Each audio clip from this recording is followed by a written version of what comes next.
Ça y est, je me suis enfin décidé pour la première fois de l'année à aller faire du shopping. Bon ok, on est en décembre, je m'y prends un petit peu tard, mais au moins je peux me préparer pour les fêtes de l'hiver. C'est vrai qu'à chaque fois j'ai un problème, j'arrive pas à acheter des vêtements qui soient pas de marque. J'ai tout le temps besoin de pompes de marque, de vestes de marque, enfin. Et en voyant tous ces produits la dernière fois dans un grand rayon, je me suis rappelé un truc, c'est que quand on était petit on se prenait pas la tête, genre en 6ème, on dessinait les marques au stylo sur les sacs. Par exemple, t'avais un sac à dos moche, Leclerc. Ce qui est bien, c'est que tu pouvais mettre le logo Nike, Reebok, Adidas dessus. Excuse-moi, la marque Reebok sur ton sac, c'est toi qui l'as fait au stylo bille? Bah ouais, enfin non, non, c'est un vrai sac, c'est un vrai Reebok. Ah, non, parce qu'en fait j'ai vu que t'avais mis plusieurs marques au stylo bille, je me suis dit peut-être c'est un sac à plusieurs marques, oui, enfin... Excuse-moi, je suis en 6ème, j'ai un peu de mal avec mon image. Je fais n'importe quoi, putain. Bon, ensuite il y a un truc, c'est que quand tu vas faire ton shopping, t'aimes bien toujours être accompagné par quelqu'un. Parce que bizarrement, t'as l'impression que quand t'es tout seul, bah, tu tapes un peu la honte alors que tout le monde achète des vêtements, enfin, c'est pas, je veux dire, plus honteux quoi. Donc là tu fais la queue pour aller à la cabine d'essayage, et quand t'arrives à la fin, il y a un monsieur qui te demande combien t'as d'articles. Donc tu lui dis par exemple 3, c'est à ce moment là qu'il te donne un panneau où c'est écrit 3, tu vois. Bon, c'est au cas où t'aurais oublié, voilà.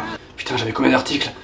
3, heureusement qu'il m'a filé un panneau. Ensuite, il y a tout le temps une étape où tu es en hésitation. C'est-à-dire que tu mets une chemise par exemple et tu sais pas si tu dois la prendre ou pas la prendre. C'est là qu'intervient le pote avec qui tu es venu faire du shopping.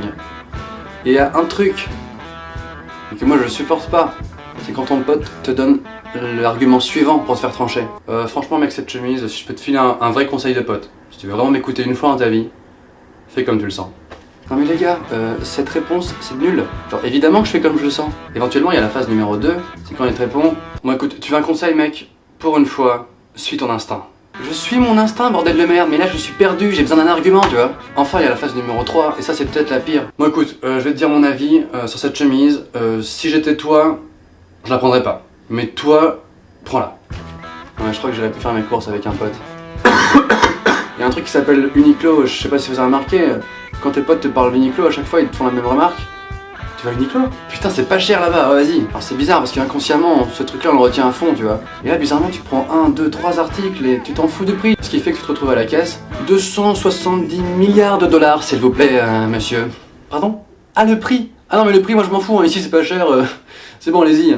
Je paye en liquide.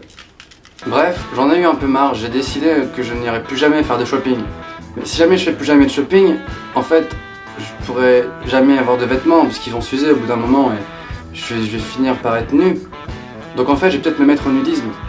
Mais bon, c'est dans un certain nombre d'années parce qu'il faut que les vêtements ils s'usent entre temps. Si vous aussi vous voulez participer à cette rébellion contre le shopping, faites comme moi. Gardez vos fringues toute votre vie. Puis on finira tout nu. Voilà, bah rendez-vous sur normanfaitdesvideos.com. C'est pas interdit aux moins de 18 ans en fait.